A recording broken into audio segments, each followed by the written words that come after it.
ಇವತ್ತಿನ ವಿಡಿಯೋದಲ್ಲಿ ಅಡುಗೆ ಬರದವರಿಗೆ ಕೂಡ ಪರ್ಫೆಕ್ಟಾಗಿ ತುಂಬಾ ರುಚಿಯಾಗಿ 100% ಹೋಟೆಲ್ ಸ್ಟೈಲಲ್ಲಿ ಮಾಡುವಂತಹ ಗೋಳಿ ಬಜೆಯನ್ನು ಮನೆಯಲ್ಲಿ ಸುಲಭವಾಗಿ ಮಾಡುವ ವಿಧಾನವನ್ನು ಎಲ್ಲ ಸೀಕ್ರೆಟ್ ಟಿಪ್ಸ್ ಜೊತೆ ಹೇಳ್ತಾ ಇದ್ದೇನೆ. ವಿಡಿಯೋನ ಮಿಸ್ ಮಾಡದೆ ಪೂರ್ತಿಯಾಗಿ ನೋಡಿ.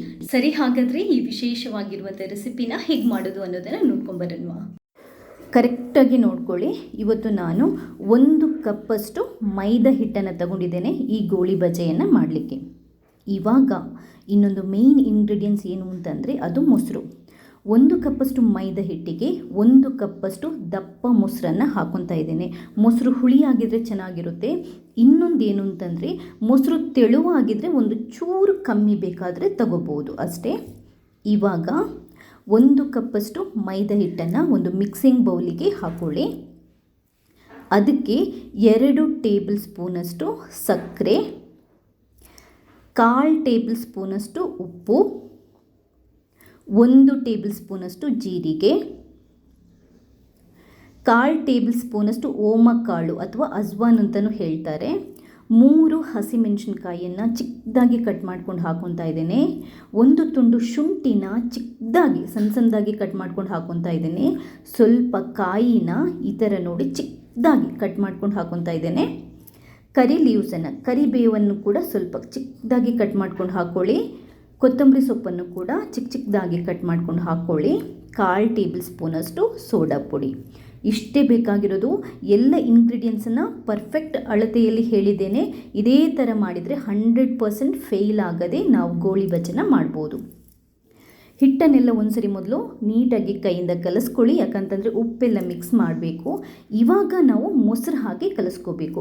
ಎಲ್ಲ ಮೊಸರನ್ನು ಒಂದೇ ಸರಿ ಹಾಕೋಬೇಡಿ, ಅರ್ಧ ಕಪ್ಪಷ್ಟು ಮೊಸರನ್ನು ಮಾತ್ರ ಫಸ್ಟ್ ಹಾಕಿ ಕಲಿಸ್ಕೊಳ್ಳಿ. ಕೆಲವರು ಮೊಸರು ಪ್ಲಸ್ ನೀರನ್ನು ಹಾಕ್ತಾರೆ. ನಾನು ಬರೀ ಮೊಸರಲ್ಲೇ ಮಾಡುವಂಥ ವಿಧಾನವನ್ನು ಹೇಳ್ಕೊಡ್ತಾ ಇದ್ದೇನೆ. ಅರ್ಧ ಕಪ್ ಮೊಸರನ್ನು ಹಾಕಿ ನೀಟಾಗಿ ಒಂದ್ಸರಿ ಕಲಿಸ್ಕೊಳ್ಳಿ. ನೋಡಿ, ಹಿಟ್ಟು ನಮಗೆ ಬೇಕಾದ ಅಳತೆಗೆ ಬಂದಿಲ್ಲ. ಇವಾಗ ಉಳಿದಿರುವ ಮೊಸರಲ್ಲಿ ನಾನು ಮಿಕ್ಕಿದ ಮೊಸರನ್ನು ಹಾಕೊತಾ ಇದ್ದೀನಿ. ಸ್ವಲ್ಪ ಮೊಸರನ್ನು ಉಳಿಸ್ಕೊತಾ ಇದ್ದೀನಿ. ಯಾಕಂತಂದರೆ ನಾನು ಆವಾಗಲೇ ಹೇಳಿದ್ದೇನೆ, ಹಿಟ್ಟು ಕಲಿಸೋದು ತುಂಬಾ ಪರ್ಫೆಕ್ಟಾಗಿ ಆಗಬೇಕು, ಇಲ್ಲದಿದ್ದರೆ ಗೋಳಿ ಬಜೆ ಕರೆಕ್ಟಾಗಿ ಬರಲ್ಲ. ಅದಕ್ಕೆ ಮೊಸರನ್ನು ಒಂದೇ ಸರಿ ಹಾಕಿ ಕಲಿಸ್ಬಾರ್ದು. ಇವಾಗ ನೋಡಿ, ಈ ಹದಕ್ಕೆ ಬಂದಿದೆ. ಮೊಸರು ಹಾಕಿದ ನಂತರ ಮತ್ತೆ ಕಲಿಸ್ಕೊಂಡಿದ್ದೇನೆ. ಈ ಹದಕ್ಕೆ ಬಂದಿದೆ, ಸಾಕಾಗಲ್ಲ. ಉಳಿದಿರುವ ಮೊಸರನ್ನು ಕೂಡ ನಾನು ಹಾಕೊತಾ ಇದ್ದೇನೆ.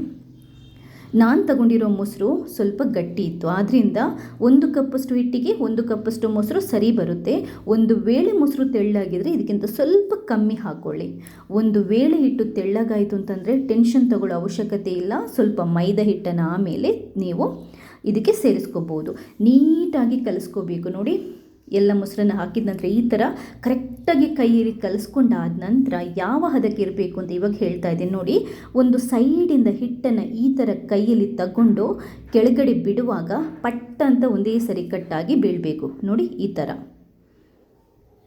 ಹೀಗೆ ಕೈಯಿಂದ ಬಿಡುವಾಗ ಪಟ್ಟ ಅಂತ ಈ ಥರ ಕಟ್ಟಾಗಿ ಬೀಳಬೇಕು. ಇದು ಪರ್ಫೆಕ್ಟ್ ಆಗಿರುವಂತಹ ಹದ. ಇದನ್ನ ಇವಾಗ ಮುಚ್ಚಿಟ್ಟು 1 ಗಂಟೆ ನಾವು ಬಿಟ್ಬಿಡಬೇಕು. 1 ಗಂಟೆ ಆದ ನಂತರ ಎಣ್ಣೆನ ಸ್ವಲ್ಪ ಕಾಯಿಸ್ಕೊಳ್ಳಿ, ಅಂತಂದರೆ ಮೀಡಿಯಮ್ ಫ್ಲೇಮಲ್ಲಿ ಇಟ್ಕೊಂಡು ಕಾಯಿಸ್ಕೋಬೇಕು. ಎಣ್ಣೆ ಕಾದಾದ ನಂತರ ಇವಾಗ ಹಿಟ್ಟನ್ನು ಯಾವ ಥರ ಕೈಯಲ್ಲಿ ತೆಗೆದು ಬಿಡಬೇಕು ಅಂತ ಹೇಳ್ತೀನಿ. ಹಿಟ್ಟು ಸ್ವಲ್ಪ ನಿಮಗೆ ಉಬ್ಬಿ ಬಂದಿರುತ್ತೆ, 1 ಗಂಟೆ ಇಟ್ಟಿರೋದ್ರಿಂದ ಒಂದು ಸೈಡಿಂದ ಈ ಥರ ತಗೋಬೇಕು. ನೋಡಿ, ಈಗ ಕೈಯಿಂದ ಈ ಥರ ಎಣ್ಣೆಗೆ ಬಿಡಬೇಕು. ನೋಡಿ, ಈ ಥರ ಅದು ಪಟ ಅಂತ ಬೀಳಬೇಕು. ಹಿಟ್ಟು ತೆಳ್ಳಗಾದರೆ ಈ ಥರ ಬಿಡೋಕ್ಕಾಗಲ್ಲ, ನೆನ್ಪಿಟ್ಕೊಳ್ಳಿ. ಈ ಹದಕ್ಕೆ ಬಂದರೆ ಮಾತ್ರ ನಿಮಗೆ ಕರೆಕ್ಟಾಗಿ ಮಾಡೋದಕ್ಕೆ ಆಗೋದು. ಮೀಡಿಯಮ್ ಫ್ಲೇಮಲ್ಲಿ ಇಟ್ಕೊಂಡು ನೋಡಿ, ಮಗುಚ್ತಾ ನಾವಿದನ್ನ ಫ್ರೈ ಮಾಡಬೇಕು. ನೀವು ಆಯಿಲಲ್ಲಿ ಹಾಕಿ ಬಿಡಬೇಡಿ, ಯಾಕಂತಂದರೆ ಒಂದು ಸೈಡ್ ಜಾಸ್ತಿ ಕಾಯುತ್ತೆ, ಇನ್ನೊಂದು ಸೈಡ್ ಕಾಯಲ್ಲ. ಅದರಿಂದ ಇದನ್ನ ಮಗಿಸ್ತಾ ನೀವು ಫ್ರೈ ಮಾಡ್ತಾ ಇರಬೇಕು. ಮೀಡಿಯಮ್ ಫ್ಲೇಮ್ ಉರಿಯನ್ನು ಇಟ್ಕೊಂಡು. ಹೈ ಫ್ಲೇಮ್ ಇಡಬೇಡಿ, ಹೊರಗಡೆ ಬೇಯುತ್ತೆ ಅಥವಾ ಹೊರಗಡೆ ಫ್ರೈ ಆಗುತ್ತೆ, ಒಳಗಡೆ ಬೆಂದಿರಲ್ಲ. ಈ ಕಲರಿಗೆ ಬಂದ ನಂತರ, ಅಂದರೆ ಈ ಬ್ರೌನ್ ಅಥವಾ ಗೋಲ್ಡನ್ ಕಲರ್ಗಿಂತ ಸ್ವಲ್ಪ ಜಾಸ್ತಿ ಕಂದು ಬಣ್ಣಕ್ಕೆ ಬಂದ ನಂತರ ನೀವು ಇದನ್ನ ತೆಗೆದು ಬಿಡ್ಬೋದು. ಪರ್ಫೆಕ್ಟ್ ಆಗಿರುವಂಥ ಗೋಳಿ ಬಜೆ ರೆಡಿಯಾಗಿದೆ. ಇವಾಗ ಇದಕ್ಕೆ ಕಾಯಿ ಚಟ್ನಿ ಮಾಡುವ ವಿಧಾನನ ಹೇಳ್ಕೊಡ್ತಾ ಇದ್ದೇನೆ. 1 ಕಪ್ಪಷ್ಟು ಕಾಯಿ ತುರಿನ ಹಾಕ್ಕೊಳ್ಳಿ, ಒಂದು ಅರ್ಧ ಈರುಳ್ಳಿನ ಕಟ್ ಮಾಡ್ಕೊಂಡು ಹಾಕ್ಕೊಳ್ಳಿ, 3 ಹಸಿಮೆಣಸಿನ್ಕಾಯಿ, ಸ್ವಲ್ಪ ಹುಣಸೆ ಹಣ್ಣು, 1/4 ಟೇಬಲ್ ಸ್ಪೂನಷ್ಟು ಉಪ್ಪು, ಅರ್ಧ ಟೇಬಲ್ ಸ್ಪೂನಷ್ಟು ಸಕ್ಕರೆ, ಒಂದು ಅರ್ಧ ಕಪ್ಪಷ್ಟು ನೀರನ್ನು ಹಾಕಿ ನೀಟಾಗಿ ಮಿಕ್ಸಿಯಲ್ಲಿ ಗ್ರೈಂಡ್ ಮಾಡ್ಕೊಳ್ಳಿ. ನೋಡಿ ಈ ಹದಕ್ಕೆ ಬಂದ ನಂತರ ಚಟ್ನಿನ ತಗೋಬೋದು. ಸೂಪರ್ ಆಗಿರುವಂಥ ಚಟ್ನಿ ರೆಡಿ ಆಗಿದೆ. ಇದಕ್ಕೆ ಬೇಕಾದರೆ ನೀವು ಒಗ್ಗರಣೆಯನ್ನು ಹಾಕೋಬೋದು. ಸಾಸಿವೆ ಉದ್ದಿನಬೇಳೆ ಹಾಕ್ಕೊಂಡು ನೋಡಿ ಹೋಟೆಲಲ್ಲಿ ಏನು ತಿಂತೀರ ನೋಡಿ ಅದಕ್ಕಿಂತನೂ 100% ಸೂಪರ್ ಆಗಿರುವಂಥ ಗರಿ ಗರಿ ಆಗಿರುವಂಥ ಪರ್ಫೆಕ್ಟ್ ಆಗಿರುವಂಥ ಗೋಳಿ ಬಜೆನ ಮನೆಯಲ್ಲಿ ಸುಲಭವಾಗಿ ಹೇಗೆ ಮಾಡ್ಕೊಂಡ್ವಿ ಅಂತ ಯಾರು ಬೇಕಾದರೂ ಟ್ರೈ ಮಾಡ್ಬೋದು. ವಿದೌಟ್ ಫೇಲ್ ನಾನು ಹೇಳಿರುವ ಮೆಥಡನ್ನು ಫಾಲೋ ಮಾಡಿದರೆ ವಿದೌಟ್ ಫೇಲ್ 100% ಪರ್ಫೆಕ್ಟ್ ಆಗಿರುವ ಗೋಳಿ ಬಜೆನ ಮಾಡ್ಬೋದು. ರೆಸಿಪಿ ಇಷ್ಟ ಆದರೆ ಲೈಕ್ ಮಾಡಿ, ಹಾಗೆಯೇ ನೀವು ಮಾತ್ರ ನೋಡೋದಲ್ಲ ಬೇರೆಯವ್ರಿಗೆ ಕೂಡ ಶೇರ್ ಮಾಡಿ. ಥ್ಯಾಂಕ್ಸ್ ಎಲ್ರಿಗೂ.